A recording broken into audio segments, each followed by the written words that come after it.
Bonjour mesdames et messieurs, bienvenue à Hebdo 4, votre émission qui traite d'informations locales et régionales. Voici le contenu de cette édition du 13 mars. Journée internationale des droits des femmes célébrée chez Femmes entre elles, le centre de femmes de la MRC Rocher-Percé. 9e vélo tour de la Gaspésie au bénéfice de l'Association du cancer de l'Est du Québec. Nouveau programme de prêt pour les entrepreneurs maldelinots et gaspésiens. Nouveau visage dans la course à l'investiture de Québec solidaire dans Bonaventure. Et période d'inscription pour le programme Propulsé 2.0 créé par le Technocentre TIC. Bonne émission à tout le monde! Tout d'abord, mardi le 8 mars dernier, Femmes entre elles, le centre de femmes de la MRC du Rocher-Percé, a célébré la Journée internationale des droits des femmes. Notre collègue Éric Robert-Joseph y était présent et vous a préparé ce qui suit. Le 8 mars dernier, Journée internationale des droits des femmes, le centre de femmes Femmes entre elles de Chandler présentait ses nouveaux locaux, sa programmation et le dévoilement de 2 projets participatifs menés par 2 artistes de la région. Aujourd'hui, c'est une journée spéciale. Comme tous les 8 mars, on célèbre la Journée internationale des droits des femmes. Cette année, le thème est « L'avenir est féministe ». Depuis près de 2 ans maintenant, la pandémie ébranle notre société et il ne fait aucun doute que la crise sanitaire a eu des impacts majeurs sur les pans entiers de nos vies. De 2007 à 2010, j'ai été présidente du conseil d'administration de Femmes entre elles et je dois vous dire que pendant ces 3 années-là, on a eu des batailles mémorables au niveau de Femmes entre elles pour les femmes de la région. On a plusieurs groupes d'entraide qui ont eu lieu, plusieurs groupes d'échanges et puis plusieurs séances de rencontres. Et au fil des années, ça fait 25 ans que Femmes entre elles existent, nous nous sommes dit le fait de pouvoir communiquer notre vécu, de pouvoir évacuer, de pouvoir le communiquer ou s'en décharger. Les arts aussi possèdent des vertus qui lui sont propres. À l'occasion de la Journée internationale des droits des femmes, le Centre dévoile ses réalisations et inaugure ses locaux complètement repensés. Les locaux de Femmes entre elles étaient organisés en forme de petits bureaux, des espaces restreints. Et alors, durant le confinement, on devait avoir des nombres limites par salle. Nous avions la salle de conférence dans laquelle la conférence de presse a lieu tout à l'heure. Alors, on s'est dit pour avoir 2 groupes en même temps, en simultané. Alors, on a prévu d'aménager une 2e salle pour accueillir les femmes et répondre à leurs besoins. Maintenant, d'où est née la salle de répit en charge mentale? En 2020-2021, malgré la pandémie, les femmes de la MRC du Rocher-Percé ont continué d'avancer. Des projets artistiques majeurs ont rassemblé les membres de Femmes entre elles en personne et virtuellement, au gré des mesures sanitaires en place. Je représente ce matin Karine Leblanc, qui est actuellement entre Québec et Montréal. Très exactement. Karine devait être avec nous en Zoom pour nous présenter son projet Apesanteur qui a cours ici dans les locaux depuis quelques mois. Apesanteur, c'est un projet d'art en communauté à travers lequel les participantes sont guidées par Karine dans un processus créatif pour fabriquer une œuvre textile sur le thème de la charge mentale. Alors, ce projet-là donne lieu à des résultats de ce genre. Puis tantôt, vous avez été invité à faire le tour du centre, puis vous allez voir un peu les matières qui sont utilisées. Après presque 2 ans de pandémie, qu'on soit toutes réunies ici et qu'on va pouvoir faire le dévoilement de cette œuvre d'art, en fait, qui est une œuvre participative dont 16 femmes ont participé ici au centre. Plusieurs sont là. Ils sont passés au centre pour laisser leur trace. Ça a commencé en 2020 quand le centre m'a invité à venir donner un atelier d'art de bas-relief coulé dans le sable, qui est une technique que j'affectionne particulièrement. Et De ça, après les ateliers, de ça a découlé, vu que c'était le 20e anniversaire de la Marche mondiale des femmes, on a pensé à un projet qui pourrait être rassembleur, puis qui pourrait comme compenser en fait le fait qu'il n'y avait pas de marche cette année-là. Donc on a fait une marche, on a marché quand même dans le sable, comme les plages gaspésiennes nous représentent. Donc vous voyez ici les empreintes de 16 femmes qui sont venues au centre pour faire ce projet-là. Qu'est-ce que l'on souhaite pour les femmes en 2022-2023? Paix, justice et égalité ont toujours été les principales valeurs, entre autres, que Femmes entre elles tentent de véhiculer à travers ses participantes. Pour voir le reportage complet, vous pouvez regarder l'émission À la Une, présentée cette semaine par Télévague. Une conférence de presse virtuelle fut organisée par les comités organisateurs du 24e défi vélo plein air et du 9e vélo tour de la Gaspésie, au cours de laquelle les présidents d'honneur de ces deux événements sportifs au bénéfice de l'Association du cancer de l'Est du Québec furent présentés. En voici un résumé de la conférence de presse touchant particulièrement le 9e vélo tour de la Gaspésie. 9e vélo tour de la Gaspésie. Oui, le 9e vélo tour. Encore une fois, je suis là depuis le début, qui va avoir lieu du 8 au 13 août, qui relie la boucle de Rimouski à Rimouski en passant par la vallée de la Matapédia. Je ne vous parlerai pas des distances tous les jours parce que ce n'est pas ça qui est important dans un événement comme ça. Je vous dirais que des fois, le plus dur, c'est d'être assis sur une selle de bicycle pendant 8 heures ou 9 heures ou même des fois plus. Mais de tous les événements de vélo, Jonathan, qui en a fait beaucoup d'événements de vélo, le Tour de la Gaspésie, dans ma tête à moi, c'est un des plus plaisants à faire. Le nombre de participants, c'est 74 cyclistes. Présentement, il reste 8 places. On est quand même chanceux parce que ça fait comme 3 fois que c'est remis, puis il y a des gens qui sont restés, il y a des gens qui sont partis, il y a des gens qui sont venus. Mais les 8 places, je ne m'inquiète pas, c'est sûr que ça va être comblé. Et pourquoi j'ai accepté, moi, la coprésidence? C'est tout simplement parce que c'est un super défi, c'est une cause qui me tient à cœur. Puis c'est aussi que, la première chose que je me suis dit, c'est que je ne suis pas à l'abri. Les membres de ma famille ne sont pas à l'abri non plus d'avoir malheureusement un jour un diagnostic de cancer. Donc, je ne suis pas à l'abri d'avoir besoin de soutien ou quelqu'un de ma famille. On vient du Bas-Saint-Laurent, on a de la famille en Gaspésie, on sait que ces gens-là ont besoin de la SEC lors de ces événements malheureux. Donc, c'est pour ça que je me suis, en premier lieu, j'ai accepté la présidence d'honneur. Moi, je l'ai accepté parce que j'ai pris comme surtout le défi de rassembler le plus de cyclistes possible pour faire le vélo tour. Puis, bon, je pense que c'est pas finalisé à 100%, mais je pense qu'on va sûrement atteindre notre 74 cyclistes et réaliser notre objectif. Moi, je ne peux pas faire d'autre chose que de pédaler, puis de ramasser des fonds, puis d'assembler du monde pour participer. Fait que c'est ça que je peux faire le mieux. Fait que c'est ça que j'essaie de faire le mieux. Oui, le vélo tour de Gaspésie, c'est un gros défi, mais c'est rien en comparaison aux personnes qui sont en traitement contre le cancer ou qui vivent tout ce que la maladie peut, que ce soit au quotidien, de se lever le matin avec ce fardeau-là. Moi, je suis un Gaspésien, puis je lance l'appel peut-être à mes amis gaspésiens où il n'y a pas de participants de la Gaspésie qui participent au vélo tour. Puis, je pense que la SEC offre beaucoup de services aux gens de la Gaspésie. Donc, peut-être que dans les 8 places qui restent, s'il y en a quelques-uns qui se joindraient à nous, ça serait bien intéressant.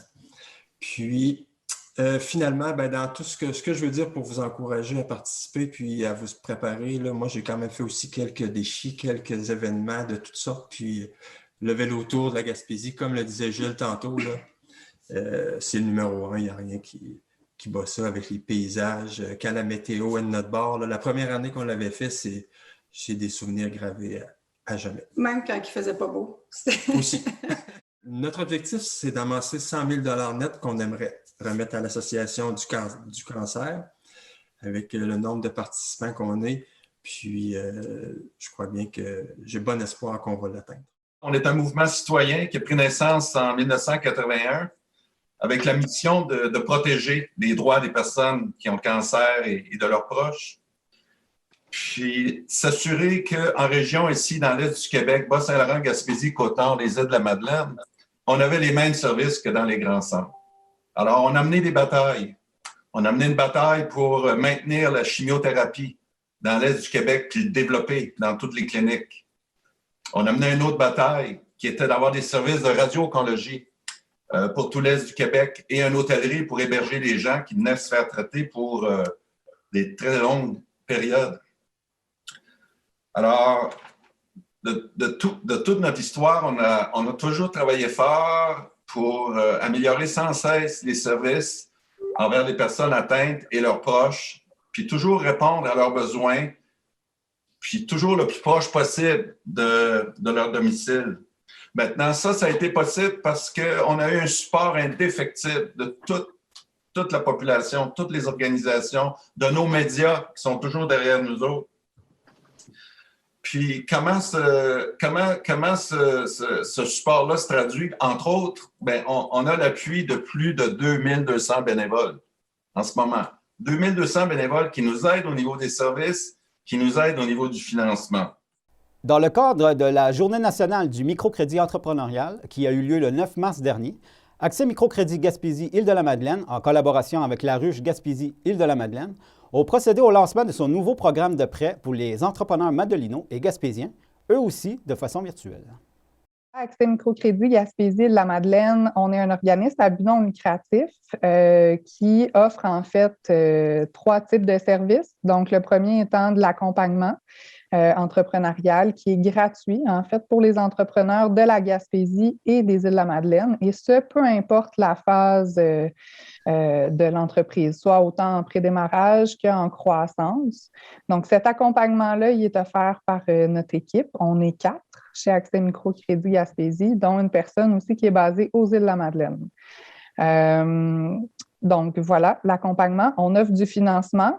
Avant, on n'avait qu'un seul fonds, donc notre fonds qui était de base. C'est des micro-prêts, donc de 0 à 20 000. Puis, là, je vais vous laisser au bon soin de Yann tout à l'heure vous expliquer vraiment en quoi va consister le pack gym. Puis, finalement, on offre des ateliers. Donc, des ateliers qui visent vraiment à mettre de l'avant l'expertise des entrepreneurs locaux. Donc, on ne se voit pas vraiment des experts de formation, mais vraiment mettre de l'avant l'expérience puis le savoir-faire des entrepreneurs d'ici. La Ruche, c'est quoi? Dans le fond, c'est une plateforme de financement participatif qui offre aussi de l'accompagnement. Qu'est-ce qui nous caractérise? Dans le fond, c'est un OBNL québécois. C'est une solution de financement à impact régional. Donc, c'est pour les gens de la région, par les gens de la région. Ça, c'est très important. Qui peut faire campagne à la Ruche? On accueille en fait des promoteurs, que ce soit des entreprises privées, des travailleurs autonomes, des organismes à but non lucratif, des coopératives à qui on offre de l'accompagnement pour monter des pages de campagne et s'assurer au fond que leur campagne réussisse auprès de leur population. On a la chance, je le disais, de compter sur 42 ambassadeurs et ambassadrices qui sont répartis en Gaspésie aux Îles-de-la-Madeleine, qui agissent en fait à titre d'ange conseil pour nos promoteurs, pour donner de la rétroaction à nos promoteurs sur leur page de campagne. Donc, c'est un bel univers qui est la Ruche pour un promoteur qui vient faire campagne. Edgar Café Buvette, en fait, c'est un food truck qui va se promener dans la baie des Chaleurs. Donc, food truck mettant en valeur les produits du terroir, offrant café, espresso, latte, sandwich prêt à manger pour le lunch, mais aussi un côté buvette, apéro, donc bière de microbrasserie, vin d'importation privée. Une belle place, un beau lieu de rassemblement dans la baie. Au fond, c'est des ententes nationales et régionales. L'entente aujourd'hui qu'on a avec Accès Microcrédit Gaspésie est en quelque sorte notre première collaboration, notre premier financement additionnel proprement régional. Donc, à partir de ces ententes-là qu'on a avec ces partenaires-là, les promoteurs, pour des campagnes qui ont lieu à la Ruche et qui sont réussies, ça donne accès aux promoteurs à du financement additionnel, soit sous forme de bourse, de subventions ou dans le cas qui nous intéresse aujourd'hui, sous forme de prêt. Donc, on est très, très content d'être associé avec Accès Microcrédit Gaspésie. C'est comme une alliance naturelle. On a les mêmes clientèles, on a les mêmes, je dirais, la même mission de faire une différence dans notre communauté. Alors, je remercie encore Accès Microcrédit Gaspésie de cette belle collaboration-là. Et on est là aujourd'hui pour annoncer, dans le fond, ce premier partenariat-là. Si on veut, l'arrimage se voulait tout naturel avec la ruche, là, notamment par le fait que la communauté est au centre de nos actions respectives. Eux par le sociofinancement, nous par le prêt et du financement par le prêt issu de la communauté, notamment à partir de prêteurs et de donateurs qui viennent du milieu et de partout au Québec, et même national. Le fonds se distingue en fait de notre offre de financement normale par le fait qu'elle est arrimée à une campagne de sociofinancement, comme Monica l'a mentionné. Donc, le prêt est conditionnel à la réussite d'une campagne de sociofinancement avec la ruche, mais en contrepartie offre des avantages qui font qu'ils se démarquent de notre programme, de notre fonds normal, si on veut, notamment par le fait que le taux d'intérêt est fixe à 5 plutôt que 7 offre la possibilité d'avoir un congé de remboursement de capital allant jusqu'à 1 an, un moratoire, donc, pouvant aller jusqu'à 1 an, et également aussi le fait qu'on ouvre ce fonds-là aux organismes à but non lucratif et coopératives actives qui ont un volet commercial. Donc, qui se qualifie, si on veut, dans les aspects de l'économie sociale, chose que le fonds régulier ne permet pas puisqu'il est ouvert seulement aux individus. C'est du prêt à l'individu. Reste possible de prêter à des coopératives du BNL, mais des individus devaient assumer le prêt au nom de ces organisations-là. Or, dans ce cas-ci, les entreprises coopératives et OBNL directement peuvent solliciter un prêt dans le cadre du fonds PacGym. Un jeune homme de chez nous passionné de politique fait son entrée à la course à l'investiture de Québec solidaire dans Bonaventure. Il s'agit de Jérémy Laplante, originaire de Passepébiac, que nous avons eu le plaisir de rencontrer. Jérémy, toi, tu es originaire de Passepébiac, puis depuis longtemps, tu t'intéresses beaucoup à la politique. Pouvez-vous nous expliquer un peu d'où ça vient, cette passion-là? Oui, bien en fait, ça remonte quand même il y a plusieurs années, puis quand j'étais assez jeune. En fait, la politique, je dirais, ça a commencé à m'intéresser là, réellement à l'âge de 13 ans. Ça coïncide à peu près avec les élections fédérales de 2015. J'avais commencé à suivre la campagne, puis à cette époque-là, je m'intéressais aussi à la question peut-être internationale, libre-échange, en particulier le fameux partenariat transpacifique de l'époque. Mais bref, c'est des questions techniques, mais je m'intéressais à ça déjà à l'âge de 13 ans. Fait que de plus en plus, j'ai poussé mon intérêt pour différentes questions politiques. Puis il y a des enseignants à l'école qui m'ont offert de participer par la suite à un jeu questionnaire qui s'appelait Jeune démocrate, qui était en fait comme un tournoi de génie en herbe sur l'histoire et la politique. Donc, j'ai participé à 4 éditions de ce tournoi-là, soit en tant qu'observateur ou en tant que joueur. Puis j'ai vraiment adoré ça. Ça m'a permis d'en apprendre plus sur l'histoire du Québec, l'histoire du Canada, la politique internationale, la politique québécoise. Puis ça a vraiment nourri mon intérêt pour la politique. Puis à la fin de mon secondaire, ben là, c'est là que j'ai commencé à m'impliquer à Québec solidaire. En fait, moi, c'est pas compliqué. J'ai pris ma carte de Québec solidaire à l'âge de 16 ans, vraiment, là, pour ma fête là, attendue. C'est l'âge légal pour la prendre. Fait qu'à partir de là, ça coïncidait avec une élection provinciale aussi, en 2018. Fait qu'à partir de là, j'ai vraiment commencé à m'impliquer dans le comité électoral, puis dans le comité de coordination à Québec solidaire Bonaventure. Donc, il y a eu l'élection provinciale, je me suis impliqué. Puis, c'est ça, par la suite, j'ai continué mon intérêt pour la politique. Je me suis impliqué encore à Québec solidaire, à Québec. Il y avait une élection partielle dans Jean Talon, fait que c'est là que j'ai eu l'occasion de faire beaucoup de travail terrain, beaucoup de porte-à-porte. Je pense que j'avais tellement fait de porte-à-porte en novembre 2019. Là, j'avais des ampoules sur les pieds à force de marcher. 2, je marchais tellement pour faire du porte-à-porte, je pense que j'en avais perdu 20 livres. C'est pour dire, fait que, ouais, c'est ça, j'ai une bonne énergie, une drive, je dirais, naturelle pour la politique. Puis ça vient avec des convictions, puis avec la volonté de mieux représenter les gens, puis d'amorcer du changement aussi. Pouvez-vous nous expliquer c'est quoi l'importance de la politique, justement? Ouais. De s'investir autant? Oui, bien en fait, il y a différentes façons de s'impliquer pour avoir un impact sur notre société. On peut s'impliquer dans le communautaire, on peut faire différents types de bénévolat, on peut être un militant, on peut manifester, on peut être un artiste, on peut même avoir différents emplois qui permettent d'avoir une contribution sociale très importante, notamment les enseignants et même, je dirais, tout le personnel de la santé en ce moment. Mais la politique active, c'est vraiment ce qui va avoir, je pense, la plus grande influence de toutes vers où la société se dirige, parce que la capacité de faire des lois un budget d'environ 118 milliards de dollars, c'est juste l'Assemblée nationale du Québec qui a ce pouvoir-là, puis qui est capable vraiment de prendre les actions les plus structurantes, puis qui vont avoir un impact sur tout le monde, puis vraiment de nous envoyer dans une direction. Fait, dans ce sens-là, je pense que la politique, c'est pas le seul moyen de s'impliquer dans la société, puis c'est pas la seule manière de faire changer les choses, mais c'est vraiment elle qui a le plus gros bout du bâton au final, puis c'est pour ça que c'est aussi important, la politique. C'est quoi tu dirais aux jeunes qui s'intéressent mais qui n'osent pas s'investir? Hein? Oui, bien ça c'est intéressant parce que justement ce matin j'étais à Chandler avec un groupe de jeunes du secondaire, puis on avait ces discussions-là sur l'heure du midi. Bon, sur l'heure du midi, on a eu ces discussions-là, savoir si on veut s'impliquer, comment on fait ça, puis prendre la parole en public, tout ça. Puis, ce qui est vraiment ressorti de la discussion, je trouve, c'est l'idée de foncer. L'idée de, OK, si ça te tente de faire quelque chose, fais-le, essaie-toi. Puis, ça va être ça l'étape la plus difficile. Puis après ça va aller, je dirais, naturellement. Puis, c'est ce que j'ai constaté aussi dans mon implication, tant aux Jeunes démocrates quand j'étais au secondaire, la compétition de génie en herbe, que quand je me suis impliqué en politique. Le plus difficile, c'est toujours de faire le saut. On a toujours des doutes, on n'est toujours pas sûr. Mais habituellement, quand on commence à le faire, c'est là qu'on réalise que c'est fait pour nous, ou, puis c'est quelque chose, c'est ça qui va bien avec ce qu'on veut faire. Là, présentement, tu es étudiant à l'université. Qu'est-ce que tu aimerais réaliser, mettons, dans les 10 prochaines années? Oui, bien en fait, c'est ça. Je suis étudiant en affaires publiques et relations internationales à l'Université Laval. Donc là, en ce moment, avec la campagne à l'investisseur, je me promène entre Québec puis Passepébiac quand même assez souvent. Mais c'est ça. Mon but premier d'ici le mois d'avril, évidemment, ça va être de réussir à remporter cette course à l'investiture à Québec solidaire pour être le candidat du parti aux prochaines élections. Donc, par la suite, ça va être de faire une excellente campagne électorale, je l'espère, cet automne. Peut-être pour remporter les élections, qui sait, puis pouvoir représenter les gens, puis porter le projet de société de Québec solidaire.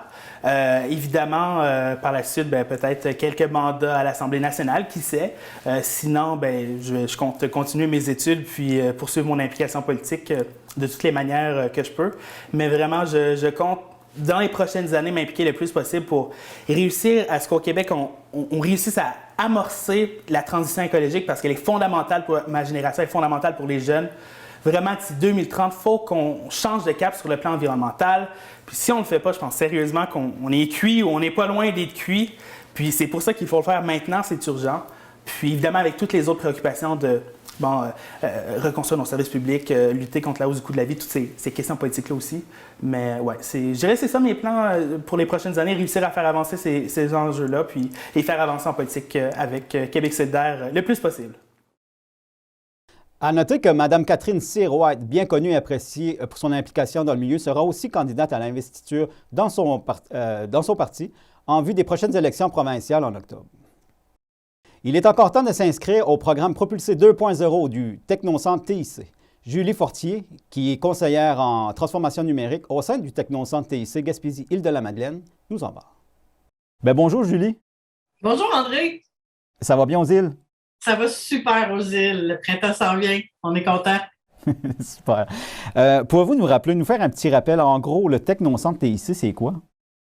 Le Technocentre L'éthique, c'est une OBNL qui œuvre auprès des entreprises, des organismes et auprès des travailleurs autonomes aussi de la région Gaspésie et de la Madeleine, au niveau de l'accompagnement là, dans l'usage du numérique, leur transformation numérique, leurs outils numériques de tous les jours. Donc, on est là aussi, là, c'est vraiment là, pour stimuler le développement de la Gaspésie et de la Madeleine. D'accord. Puis là, vous avez un programme qui est super intéressant, c'est Propulsé 2.0. Pouvez-vous nous expliquer en gros c'est quoi? Propulsé 2.0 parce qu'il y a eu Propulsé 1 qui était offert exclusivement là, au créneau d'excellence. Il y avait 8 entreprises là, du créneau ressources, sciences et technologies maritimes, du secteur éolien puis du secteur écotourisme qui avaient participé. Puis vu le succès, là, ils ont mis en œuvre concrètement là, les outils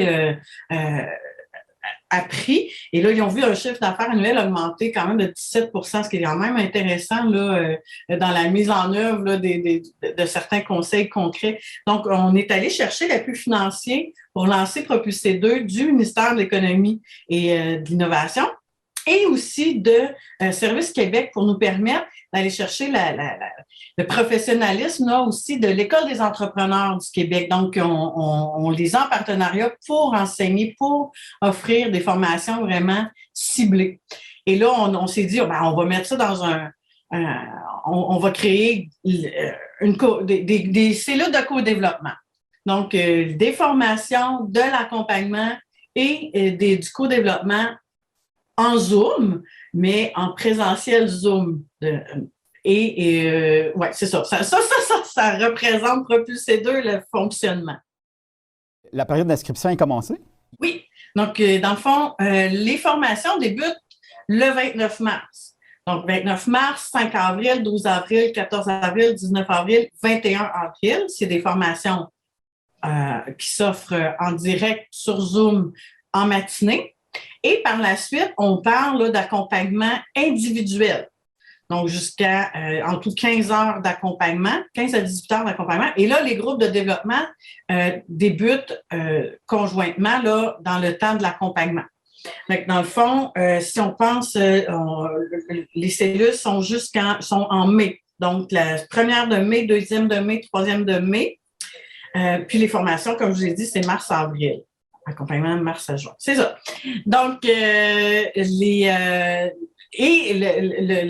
beauté de la chose, c'est qu'on peut prendre tout de façon individuelle. On peut se dire, si je veux prendre les formations, mais ça donne pas bien pour prendre le co-développement, mais ça m'intéresse beaucoup.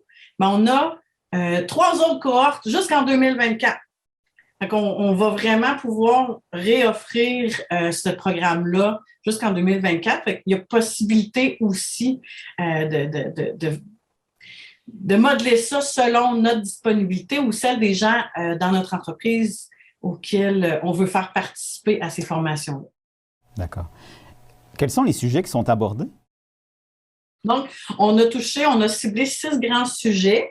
On parle évidemment là, de marketing numérique, donc et aussi toute la stratégie en intelligence d'affaires numérique. Quand on y va un petit peu plus concrètement aussi, on va toucher à tout ce qui est sécurité informatique. C'est souvent ce qui fait peur quand on arrive à dire, je suis prêt à passer au numérique, mais j'ai peur, ma perte de données, des rançongiciels, tout ça. Fait que là, on va vraiment démystifier puis expliquer comment mettre en œuvre de façon concrète sa sécurité de son parc informatique, de ses outils, puis d'être alerte, là, si on veut. Fait qu'on a un expert aussi dans ça. On va aussi parler, on a une formation sur l'analyse de nos données.